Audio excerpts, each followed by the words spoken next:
Title: He Caught Us Dancing, shortcut. I used to believe a quiet house meant I was doing something right, that silence was proof the machine was running. No squeaks, no drama, just results. Then one morning in Queen Anne, I pushed open my office door, and there they were, my triplets on my desk, barefoot, palms down, eyes bright, and Zara, the maid I barely noticed outside of a checklist, up there with them in a blue dress, her fingers painting shapes in the air, while a little speaker thumped against the mahogany so the boys could feel the beat through their feet. I snapped, of course I did. Get down, that desk is Brazilian mahogany, and the boys flinched, but Zara didn't. She signed something my sons signed back, and she said quietly, like she was telling me water is wet, they're talking. You're telling me my kids, Leo, Luca, Landon, are talking with their hands, while I'm the guy yelling about furniture? Yeah, that happened, and it split something open in me I'd kept sealed for too long. Here's who I was, then I'm not proud of it. I ran Caldwell Systems out of a glass tower downtown, my name on the top line and my calendar stacked in 15-minute blocks, mergers like thunderstorms, always on the horizon. Investors texting at midnight, a partner, Gavin, who slid folders across my desk and said, "We need you in the room," and a rival, Sloan, who smiled like a blade and counted every hour I slipped out early. At home, I spoke in bullet points. I stood outside my boy's door and reached for the knob and dropped my hand because I didn't know what I'd say if I opened it. I sat at a 12-seat table with 3 5-year-olds and asked about speech therapy like small talk could bridge a canyon. They looked at Zara, she signed my question back to them and theirs back to me. Then Luca spilled his milk, and I barked about rugs, and later I found a crayon drawing under my office door. 3 small figures on one side, a tall one on the other, surrounded by screens, no mouth on the tall man. Leo scratched on the bottom.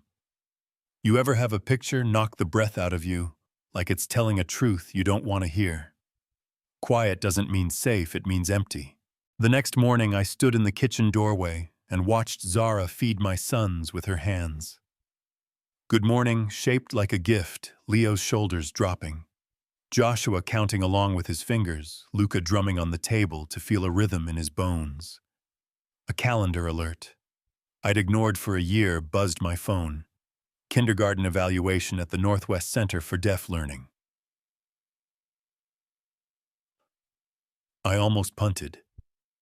I almost called Gavin to say, delay the merger prep, but Zara caught my eye and asked soft like a dare. You going? And for once the answer was yes. Inside that school, the air felt different, like eye contact had weight. A teacher kneeled and told a story about a pizza-stealing dog with her hands. My boys fired back with their own signs, laughter without sound, but not without volume, and Dr. Patel leaned over and said, "Kids do better when the adults meet them where they are," which I heard as an indictment and a map at the same time. That night I knocked on Zara's door. "Teach me," I said, and she smiled like she'd been waiting for the question. We started with the alphabet F kept turning into 9. I tightened up and she tapped my wrist. The more you try to control it, the worse it looks. Which, yeah, could have been the caption under my whole life. Then came friction. My late wife's mother, Vivian, rolled in with 2 Navy suitcases and opinions for days. We agreed on speech and lip reading. She said, slicing the air, signing will isolate them. And Zara, steady as a metronome, said, "It's not either or, it's about language." And Vivian shot a look that could peel paint. The help does not make educational decisions. And I stood there with my jaw clenched, a billionaire who suddenly felt 12 years old. Work press too, Sloan cornered me at the elevator. Investors want the CEO, not a ghost. And I told her I'd be in by 10, because I'd promised to watch morning routines. She raised a perfect eyebrow, trouble at home. You know that tone. And I could argue, but the truth was simple. Yes. Zara took me to meet Kenji, an architect in a gray hoodie, who said hello with his hands, and a small, clear voice I sign. I speak. I read lips. I do what makes sense, he said. Then dropped the line that rebuilt me. I wasn't broken. My parents were scared and fear. I realized can wear a suit and carry a briefcase and still be fear. I left the office at 5. The board started counting. I turned the old library into a signing room with mirrors, so I could see my mistakes from every angle. Vivian stood in the doorway and mourned antiques while I learned how to say father without cramping. Then, at the company picnic, a butterfly flashed past, and Luca, all momentum and heart, chased it. I turned to order ice cream, turned back, and he was gone. 3 hours of not knowing is its own lifetime.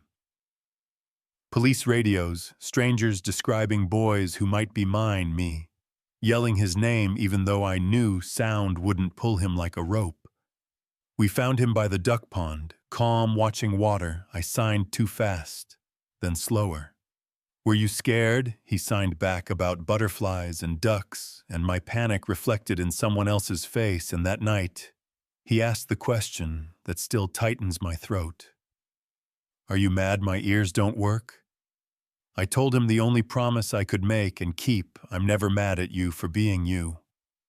I'm mad at myself for not learning you sooner. Vivian found the weekend deaf community forms Zara had filed and waved them like contraband. Without permission, she hissed, "Fire her," and Leo ran to a closet, because the heat in the room felt like danger. I followed with slow hands, "Safe, Dad. Hear no more," shouting the way Zara taught me to say it. With my face, he let me hold him in the dark, and I could feel his heartbeat like a small animal. That's when CEO stopped being the label I wore most. At work, Sloan gathered votes like seashells, and I, in the middle of a strategy meeting, started sketching a watch that buzzed different for doorbell, fire alarm phone. A tablet that teaches with visuals first, sound second. Sloan pinned the drawings with a manicured finger. Cute won't move our quarterlies. What she meant was, stay in your lane. What I heard was, my boys don't show up in your math. I brought in Sarah, a software engineer who walked me through captions that missed the point, and Elena, a NASA scientist, who said deaf brains map patterns beautifully if you build for them the bridge. I thought I was building for 3, turned into a road other families could use. On the boy's 6th birthday, I opened a letter my wife wrote before she died. Your love is bigger than your fear, she'd written in big looping script. And that night, I told our sons about her with my hands, her name, her lemon cake obsession, how she would have loved them exactly as they are. I signed the sentences I'd rehearsed at 2 a.m. I love you, I'm sorry. I want to know you, and they didn't look away when I cried. The twist hit. The next morning, emergency board meeting. Gavin texted Sloan had the votes to ice my accessibility project and maybe me with it. She stood there with charts and attendance logs and photos of me at the community center, or called it distraction. I called it an education. I talked market size like the capitalist I am, 20 million. Americans' underserved devices and software that fit our mission letters of interest on the table. I left closets and butterflies out, because not every room deserves your softest parts. They sent me into the hall. I FaceTimed Zara. The boys held up the tablets I'd built for them with their names engraved, and for once I walked back in calm. The board split the baby. I stayed CEO with the merger as my focus. Sloan would run the new accessibility division, reporting directly to them, a compromise only a lawyer could love. I shook her hand anyway. Make it great, because my sons don't care who gets the headline. They care if the doorbell tells them the pizza's here. The wins that matter came small and bright. Joshua made an advanced math program on Saturdays, and I set my vibrating watch without checking the Dow first. The framed IPO certificate went into a closet, and the boys' paintings went up where clients could see them on Zoom. Vivian started ASL and brought me coffee after class, and said I was wrong without choking on it. Zara finished her degree, and later I asked her a bigger question with my hands before I used my voice. 3 years later, the house isn't quiet, it's full. Leo's winning art shows, Luca's stacking swim medals, Joshua's tearing through problems with signs so precise I can follow every step. The accessibility division is the fastest growing part of the company. Because once you start building for everyone, the market shows you mirrors. You didn't know you needed the learning center. And our East Wing brings families from all over. I watch other dads butcher the F, then smile when it finally lands. And at the gala, my boys signed a song on stage, no audio, just light and motion. And grown men wiped their eyes, because some beats you feel in your ribs. And still, the ending isn't tidy. Vivian still believes implants are a golden ticket. Strangers still whisper, "Why is he moving his hands like that?" Sloan and I still argue pace versus purpose. And I still have nights when the market tugs on my collar. And I remember the old me who only knew how to run forward. But I'm not the man who thinks silence equals success anymore. I'm the man with a promise on his chest and a language in his hands. The man who knows his kids were never broken. I was just scared. And fear is loud while love is steady. So tell me what's normal anyway, a head count or a ceiling somebody else set over your life? Should a board decide a father's presence is a distraction? Should grief get a vote on a kid's language? Should technology fix people or finally meet them where they are? Drop your take in the comments. Tell me where you agree, where you don't.